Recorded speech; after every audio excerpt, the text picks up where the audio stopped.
Alrighty, you guys. So for this video, basically, it's how to get better at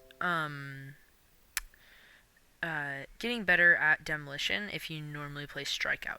So it's taking your skills that you've learned from Strikeout and altering them slightly so that um you can use that time and it doesn't go to waste.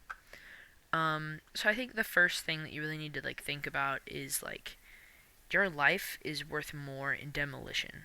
I guess that kind of sounds bad, but think about it. You have four times as many lives in Strikeout as you do. You have six. There are 16. You can have 16 deaths in um, Strikeout, but in Demolition you can only have uh, four deaths as a team. So you have to make sure that um, you have to ration your lives. I guess that's kind of a weird way to say it, but work on not doing suicide um rash trades, I guess. Don't make bad trades. You can take yeah, don't take 50-50 fights. Make sure your fights that you take, make them I don't know if you guys have heard. I've talked about hanging pieces and taking free kills when people are just standing there and they're not even looking at you, things like that. Um, and throwing people off guard. Like I talked about in my strikeout video, just not doing the same thing every single time can really affect the flow of the game. Because if they see what you're doing every time and they notice what you're doing every time, they're just going to counter that. Um, Also, on the other end of that, if the other team is doing the exact same thing every single time, look for it.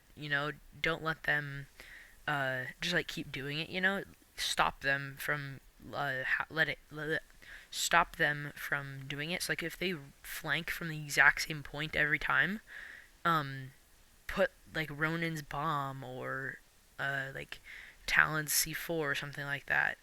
Um, don't just let them run all over you guys. um, I'd also say another thing that you have to work on is one thing that you can I guess bring over is your shooting skills. All of your shooting, rolling, one-on-one fight skills are going to be carried over. Um, and uh, so that's your rolling, your accuracy, your just all the different things. The things that you work on in shooting range are going to help you. And I'm actually making a video pretty soon talking about how to work on the shooting range and the best ways to use it. And so I'd say, um, yeah, use the shooting range. Get good at your accuracy. Get good at your rolling, your use of barriers, things like that. Things that can actually help you in fights. And don't just shoot at the guys that are standing still. Shoot at the ones that are moving, because the moving targets are more realistic. It's a lot less likely that you're going up against um, people that are just gonna stand still. Um, Anyway, another thing is select a different rogue. I feel like when I play uh, I play Talon every single time. So when I play him, demo, strike out, all of the things, extraction, I can get a lot of kills because I have good accuracy with him.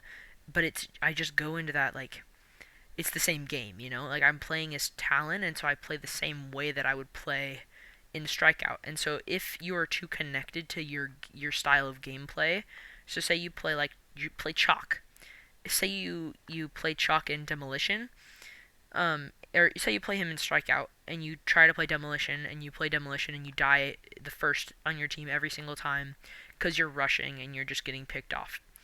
I would say switch to a different rogue, even if someone's similar. So even if say you switch to Glitch, he has the same shotgun, or I don't know who has a similar. Anyway, you just switch to a different person that is better suited. I'd say probably the one of the best people to use in Demolition is Phantom, and I've been taken out like so many times. Because the whole thing about Phantom is that one shot can take you out of the game. One shot is all she needs, and you're out. Like that is just like it's not OP. It's not OP because you have to be good. You have to hit those shots. But what the thing is that if you take your time and you practice in the shooting range and you work on shooting and getting better at the game, um, it's not gonna be hard to hit those shots. And so I would say work on Phantom. So don't you don't have to play Phantom. I'm not saying like play Phantom every time, whatever. But if you are even semi decent, work in the shooting range, get better at your accuracy with Phantom. Um, yeah, and just work on it. Cause I have been working on Phantom because ranked is coming out and I don't know who's going to be on my like who I'm trying to be able to be any of the different parts of my team.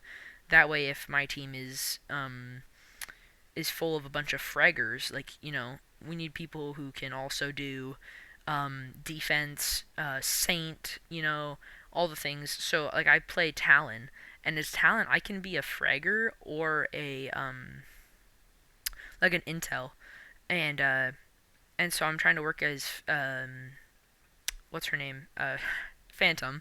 I'm trying to work as Phantom so that I can be a defender too, because you need at least one defender on each demolition team, I believe. Um, you can't all be fraggers going to get the most amount of kills on your team. That's just not realistic. Um, I'd say like pick a Phantom, pick a defender like Vi or Ronin. I feel like Ronin can be used as a defender with her knife really well. Anvil, things like that where you can just like the whole point is that you can shut down a way to the objective. So like say in the factory, throwing and or putting down anvils like wall on one of the doors. Like that would make it a lot harder for the enemy team to rush you. Um, or like flank you, I guess, flank you from behind. But the whole thing is just using your abilities to give yourself the advantage. And so especially having like a Saint or a Dahlia on your team, that's really important. As well as having, like I said, a defender to hold down a point.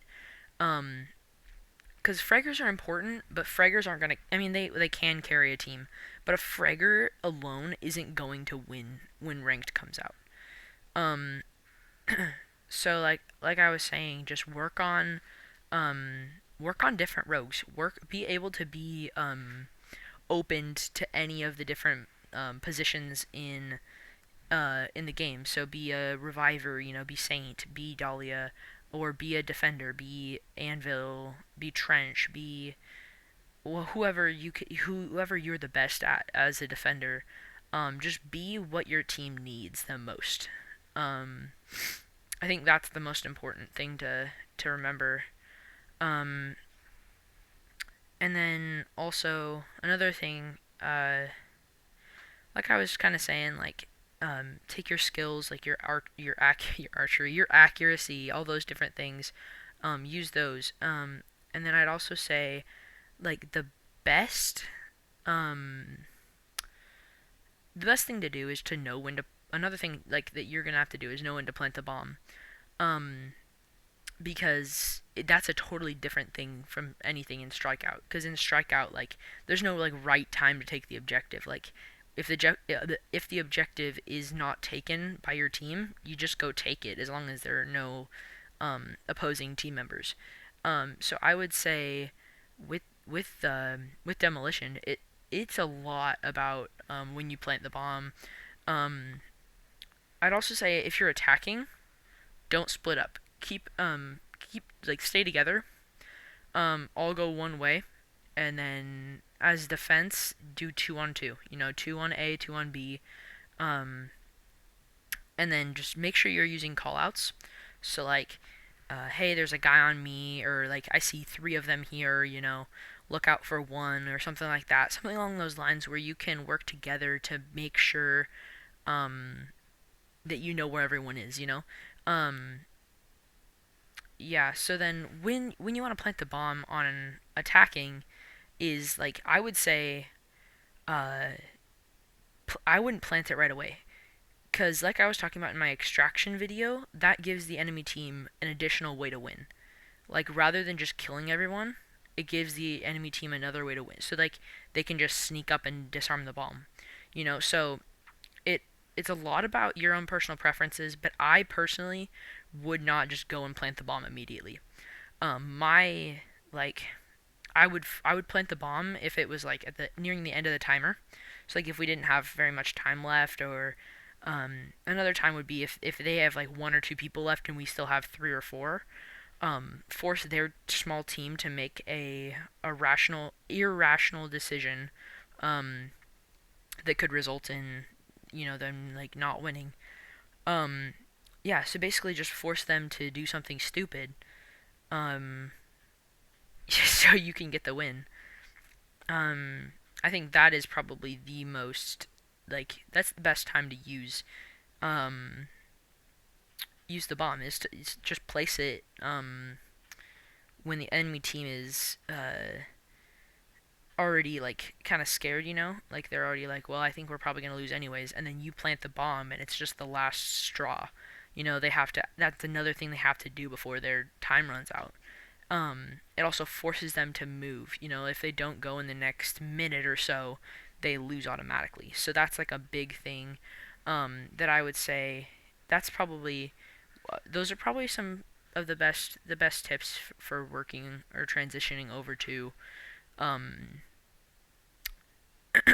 demolition. I would say if you're transferring over to demolition, those are some pretty good tips.